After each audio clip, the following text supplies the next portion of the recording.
welcome to the show. We start this week's FailRace episode with Kit on GTA 5 racing around in their Reinhardt in the snow, as you do, and everything going fairly well. However, as they try and weave between the traffic, they get a little bit of a slide on, manage to clip a tornado into the weirdest flip.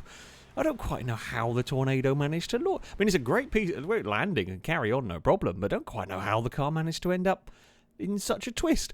Jake up next on Need for Speed Hot Pursuit. Now they are racing around. They're leading the race. I'm not going to say comfortably, but, you know, they've got a little bit of lead. Everything is going relatively smoothly until they enter the tunnel, and the game kind of forgets that the floor exists.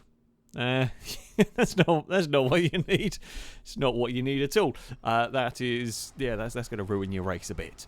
Royal Ace up next on Snow Runner. Now they are minding their own business, behaving themselves, just driving along, when a sign gets wedged under their vehicle, and over goes the truck.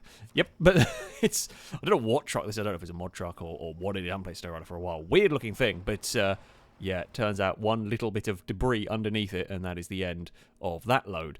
The Master up next on Euro Truck Simulator, and they are driving around.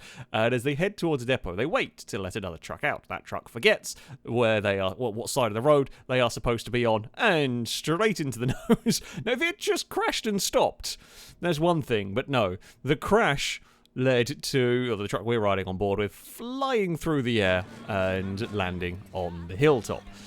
Douglas on Driver Parallel Lines is doing a pursuit mission or whatever. When their car manages to get wrecked, they have to bail, grab a car off of the street. I mean, this is already a little bit problematic at this point. They get a bit too much oversteer, managing to bump into the police car. Not the greatest recovery ever. The mission fails, and then just to add insult into injury, their original car explodes, launching the new one into a front flip. It was an impressive front flip, actually. Good landing, but it didn't quite work. We're on to Sniper Elite 5 next. Having, first of all, sort of rocketed a tank. They get out their next gun, and there's a little window you can shoot through. Okay, man, I know this game is about a sniper. Great shot through the window, kills the person inside. That all makes sense. The next bit doesn't make sense. Just buggers off. Well, I guess when the driver is defeated, the tank must return to where it came from, and in that case, very quickly returned to where it came from. Immaculate up next on Far Cry 5. They are driving around. We know don't crash into the wildlife on Far Cry. It's just a good way to go, because, well, those when they hit the sort of bison thing, which then disappears, things are going to be unhappy with the truck. They get out to check, and it turns out something else is stuck. It's a much smaller deer is stuck under the car, which then proceeds to sort itself out by rolling away. The companions or whatever jump out of the vehicle, but it's off and on its way towards the river. Whether it makes it to the river, we will never know, but yeah. That's just the end of your pickup. Foxy Fire up next on Recfest is it's had a bit of a moment as an AI car threads the needle between two of them, falls off the map before managing to make one of the most impressive recoveries I've ever seen an AI do. Now, I don't think, well, it's certainly not intentional, so there's a gap as the two cars are crashing, the muscle car gets flung off, and I think as the AI is trying to get it under control, it's just sliding on the dirt, manages to bounce back on. Unfortunately, I think it'd be too far off the track. It probably wouldn't have counted even if it could have carried on, but it was amazing, amazing recovery regardless. BS Raven up next on Tokyo Extreme Racer. Now they are driving along, doing an off-road race. They got things a little bit wrong with the Mitsubishi here, and the Audi is going to go for it. Now that is an overtake right there. Good job from the RS6, although it doesn't quite have the grip through the next corner, and the Mitsubishi can get back past. But still, that was a very, very impressive overtake. Dobby Meltfire on Assetto Corsa.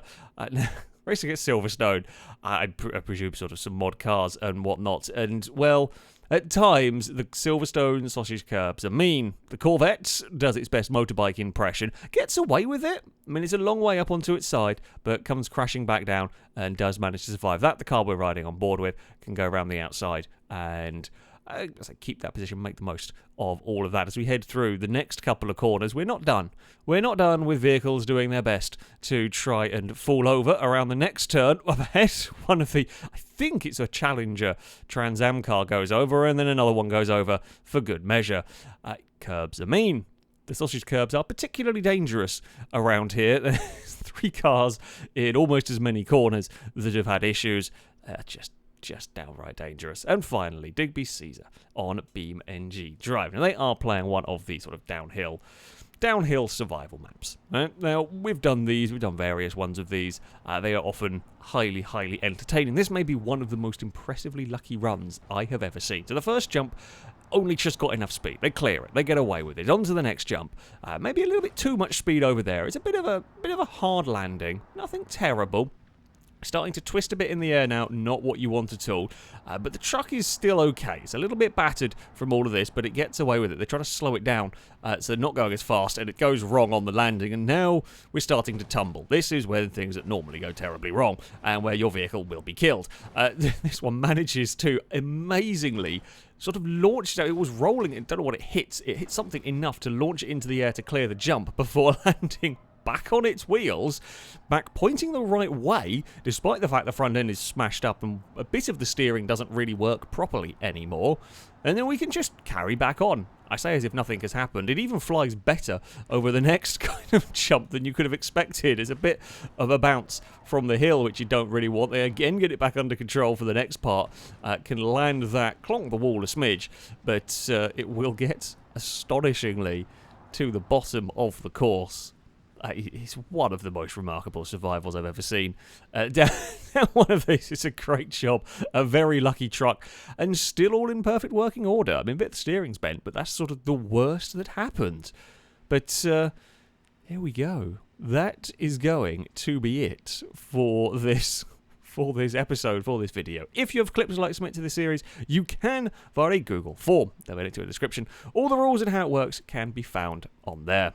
That, though, is going to be it from me. Thank you all very much for watching, and until next time, a goodbye.